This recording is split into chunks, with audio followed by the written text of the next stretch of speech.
एकजुटता को इस मंच से मैं क्रांतिकारी इस्तकबाल और लाल सलाम करती हूँ। साथियों, लगातार हम देख रहे हैं कि इसी साल के अंदर एक नहीं बल्कि तमाम तरीके के युवाओं के आंदोलन हमने देखा है जो सड़क पे आके इस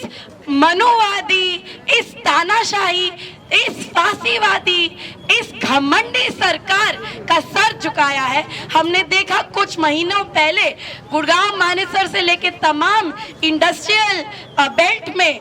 देश का युवा जो फैक्ट्री और कारखाने में काम करता है, मेहनत करता है, वो सड़क पे उतरा, लगातार सड़क पे उतर के संघर्ष किया वेतन बढ़ाने के लिए और अपने फैक्ट्री में सिक्योरिटी के लिए संघर्ष किए और उन्होंने भी अपना वेतन बढ़ाया। सरकार को एक हद तक जनता की मांग माननी पड़ी और कुछ ही दिन बाद हम देखते हैं कि इस देश का वो युवा जो पूरा साल दर साल एग्जाम्स के लिए प्रिपेयर करता है, सरकारी एग्जाम हो या नीट हो या नेट हो, CUET हो, इन एग्जाम्स के लिए साल दर साल प्रिपेयर करता है, दिन में क्लास जाता है, रात को डिलीवरी करता है। ये जनता भी केवल मात्र दिल्ली के जंतर मंतर नहीं, लेकिन पूरे देश के अलग अलग कोने में, चाहे वो कर्नाटका हो, चाहे वो हैदराबाद हो, चाहे वो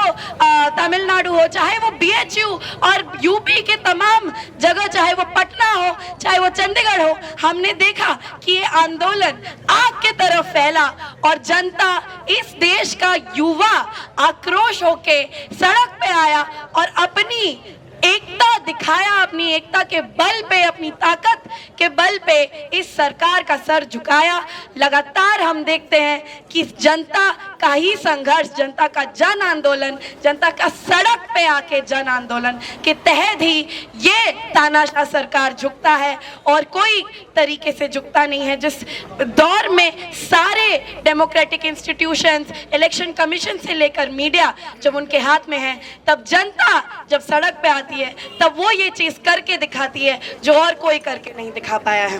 तो साथियों, उस समय भी हमने देखा किस तरीके से गुड़गांव और मानेसर के मजदूरों पे पुलिस दमन झेलना पड़ा उन्हें,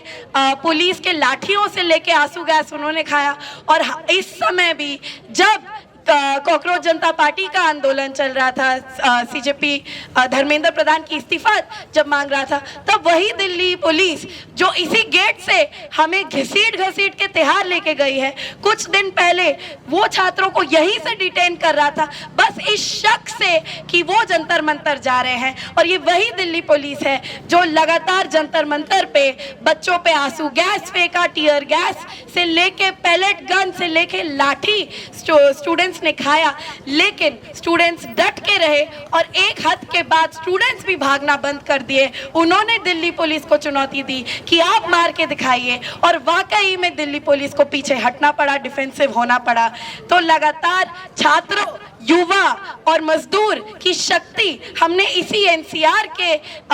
बॉर्डर्स के अंदर देखा है। उधर भी आंदोलन के नतीजे में हम देख रहे हैं कि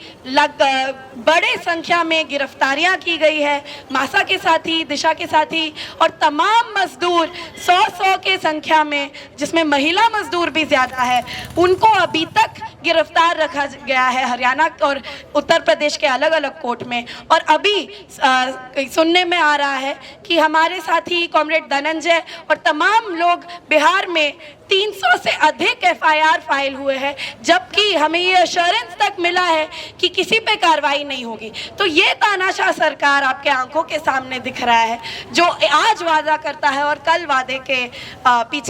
वादे को पीछे कर लेता है। तो यही चीज़ हम वहाँ भी देखे हैं, नोएडा में देखे हैं, गुड़गांव में देखे हैं, दिल्ली में भी देखे हैं और पटना में भी देख रहे हैं। लेकिन इसके खिलाफ भी हमारी एक ही आवाज़ होगी और वो आवाज़ आंदोलन के जरिए आएगी। साथियों, इन दोनों आंदोलन ने हमें दिखाया है, चाहे वो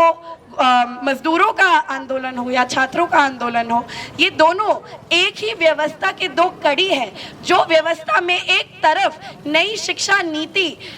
युवाओं को शिक्षा व्यवस्था से धकेल के बाहर भेजता है, उनको ड्रॉप आउट करवाता है, उनको पुश आउट करता है, फीस बढ़ा के और वोकेशनल कोर्सेज के तहत इंश्योर करता है कि इस देश के तमाम नौजवान युवा पढ़ ना पाए। उसी व्यवस्था के दूसरे एंड में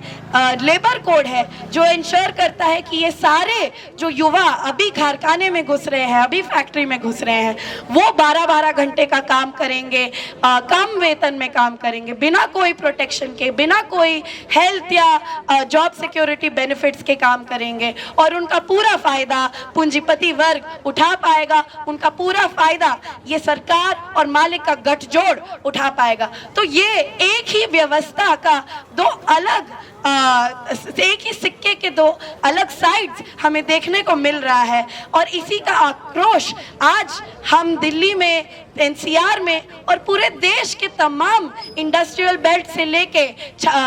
स्टूडेंट इलाकों में हमें इसी का असर देखने को मिल रहा है। तो साथियों, अभी जनता जग चुका है, जनता सड़क पे आ गया है और अभी जो एक बार जनता सड़क पे आ गया है वो पीछे नहीं हटने वाला है। इस पूरे बीजेपी आरएसएस के फांसीवादी दौर में पिछले 12 साल में हमने देखा है कि अगर इस सरकार ने अपना सर झुकाया है तो वो केवल मात्र जनता के जन आंदोलन के तहत झुकाया है। किसान आंदोलन एक और ऐसा आंदोलन था जिसने इस सरकार का सर झुकाया, जिसने इंश्योर किया कि 3 काले किसान कानून वापस होंगे, जिसने पूरे देश में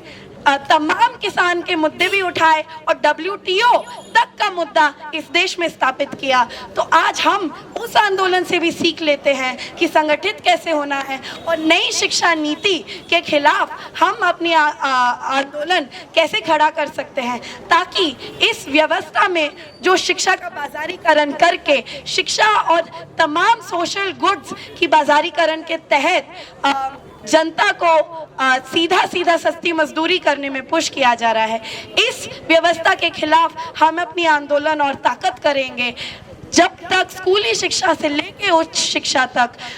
शिक्षा सबके लिए एक सही मायने में अधिकार ना बन जाए, जब तक शिक्षा एक सोशलाइज्ड गुड ना बन जाए, तब तक हमारी लड़ाई जारी रहेगी और इस लड़ाई को जारी हम सड़कों पे रखेंगे। अभी हम सब ने देख लिया है कि जब जनता सड़क पे उतरती है तब कोई भी सरकार हो, जितना भी तानाशाह हो, उसको झुकना पड़ता है। तो अभी समय आ गया है कि हम अपनी आंदोलन को और ताकतवर करें।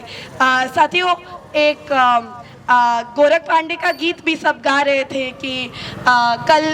कि हर नारे में महाकाव्य की सृजन कर्म की बारी है, कल का गीत लिए होठों पर आज लड़ाई जारी है। तो सच में हर नारे में महाकाव्य की सृजन कर्म की बारी है। हमने देखा कि कैसे एक नारा एक्चुअल में रियलिटी बन गया जब जनता सड़क पे उतरा। तो यही करने के लिए जब तक शिक्षा पूरी तरीके से सोशलाइज गुड ना हो जाए तब तक हम लड़ते रहेंगे। अभी तो ली अंगड़ाई है, आगे और लड़ाई है। इसी के साथ मैं अपनी बात खत्म करती हूँ। शुक्रिया। इनकलाब जिंदाबाद।